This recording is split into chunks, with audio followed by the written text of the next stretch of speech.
छत्रपती संभाजीनगरमधल्या प्रभाग क्रमांक 27 मध्ये शिंदे सेनेच्या 3 वाहनांवर अज्ञातांनी दगडफेक केलेली आहे। शिंदे सेनेचे जिल्हा प्रमुख राजेंद्र जंजाळ यांच्या भागामध्ये ही घटना घडलेली आहे। या दगडफेकीत वाहनाचं नुकसान झालेलं आहे, काचा फुटलेल्या आहेत आणि 3 जण किरकोळ जखमी झाले आहेत।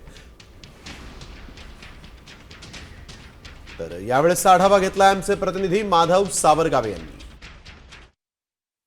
छत्रपती संभाजीनगर मधल्या प्रभाग क्रमांक 27 मधील भारतनगरमध्ये शिवसेना शिंदे गटाच्या गाड्यांवर दगडफेक करण्यात आलेली आहे। त्यामध्ये 3 गाड्यांवर दगडफेक झाली। या सगळ्या गाड्यांच्या काचा फोडण्यात आलेल्या आहेत।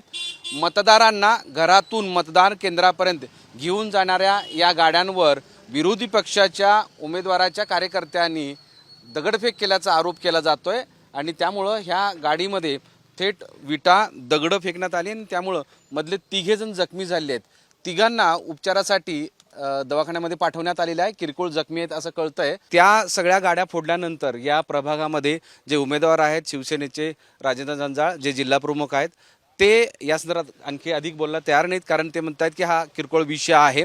पण पोलीस याची गंभीर दखल घेतली, कारण एकाच वेळेस मतदार गाडीत असताना विरोधी पक्ष असेल किंवा इतर ज्या कार्यकर्त्यांनी दगडफेक का केली आणि ही दगडफेक केल्यामुळं जखमी कोण झाले याचा सगळा तपास पोलीस करतायत। मोहम्मद इरफानचा माधव सावरगावे, साम टीव्ही, छत्रपती संभाजीनगर।